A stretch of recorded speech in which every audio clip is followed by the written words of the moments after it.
Je suis la deuxième femme au monde à avoir fait un tour du monde en courant et j'ai le record du monde du tour en courant le plus rapide. J'ai effectivement traversé 4 continents d'océan à océan, de part en part, un tour du monde en 700 marathons qui a duré 2 ans et demi.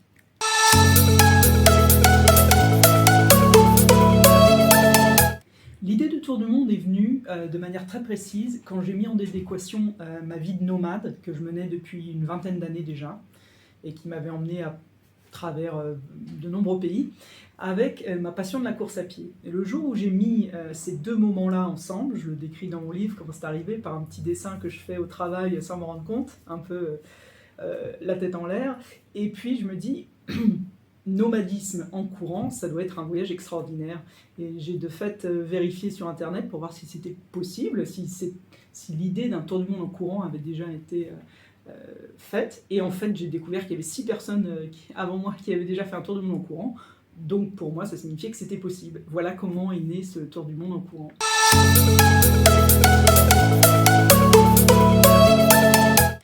Dans ma préparation, qui a duré 2 ans, je ne savais pas combien de temps elle allait durer, mais il s'est trouvé que ça a duré 2 ans, je m'étais fixé 3 axes de préparation, donc la préparation physique, la préparation logistique et la préparation financière. Physique, bien sûr, il allait falloir que je vois, que je teste combien de kilomètres par jour je pouvais assumer de manière continue. Donc mon boulot à l'époque se situait à 20 km de ma maison, donc je rentrais tous les soirs en courant, et donc ça me faisait un demi-marathon par jour en plus d'une journée de travail. Donc l'idée a germé qu'un marathon par jour, ça pourrait être quelque chose de tout à fait faisable. Et puis j'ai testé, je me suis beaucoup entraîné sur ces 2 années, et puis le marathon par jour me paraissait quelque chose de tout à fait raisonnable. Et puis, du point de vue logistique, il s'est avéré très vite que j'allais partir seule, parce que c'est très compliqué de demander à quelqu'un de vous accompagner pendant 2 ans, d'être prêt à faire les mêmes sacrifices que moi j'allais faire. C'est-à-dire moi j'allais lâcher mon boulot, j'allais lâcher ma maison, mes biens, etc. et partir avec le strict nécessaire. Donc j'ai su que j'allais partir seule, donc effectivement il y a eu la solution de la poussette, comme on peut le voir sur la couverture du livre. Je poussais mon équipement dans une poussette à bout de bras.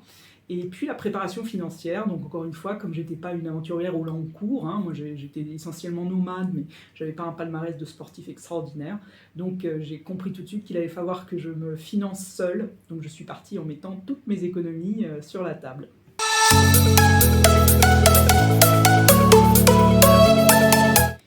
Pendant le tour du monde, le plus grand défi qui s'est posé à moi est arrivé à peu près au bout de 3 mois de voyage, sous la forme du Covid. Et en fait, ce Covid est venu d'abord me mettre à pied pendant 3 mois. Comme tout le monde, j'ai été bloquée au premier confinement, donc à partir de mi-mars jusqu'à début juin en 2020. Donc une mise à pied qui était quand même assez étonnante pour moi, et puis il fallait que je voie comment mon voyage allait survivre à cette mise à pied. Et puis ça a continué très bien, et puis une deuxième fois, un deuxième confinement. Donc il a fallu faire beaucoup d'adaptations. C'était très compliqué de se déplacer, les frontières étaient fermées aux voyageurs, il y avait des interdictions de se déplacer, donc c'était très compliqué de savoir dans quel était le prochain pays dans lequel je pouvais passer. Donc ma traversée de l'Europe, au lieu de durer 6 mois, 7 mois, a duré 1 an et demi. 15 500 km.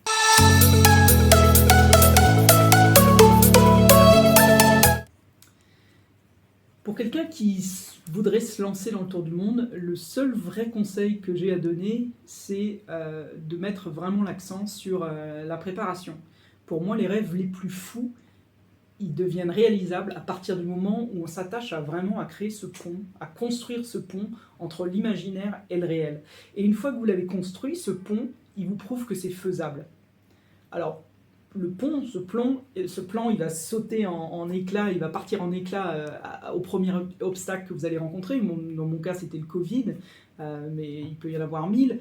L'idée, c'est de reconstruire le plan en permanence et d'être très adaptable, mais la règle de base, c'est de se donner vraiment l'effort de construire ce pont pour savoir avec certitude que ce que vous entreprenez est réalisable. Une fois que c'est réalisable, vous verrez, tout s'enclenche de manière très facile.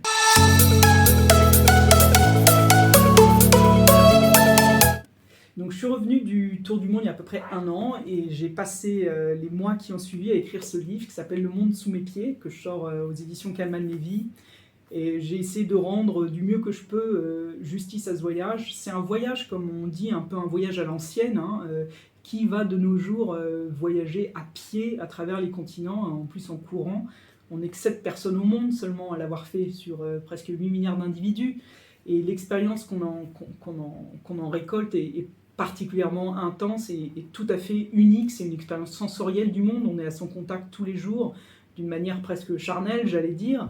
Et donc c'est ce regard sur le monde que j'ai voulu partager.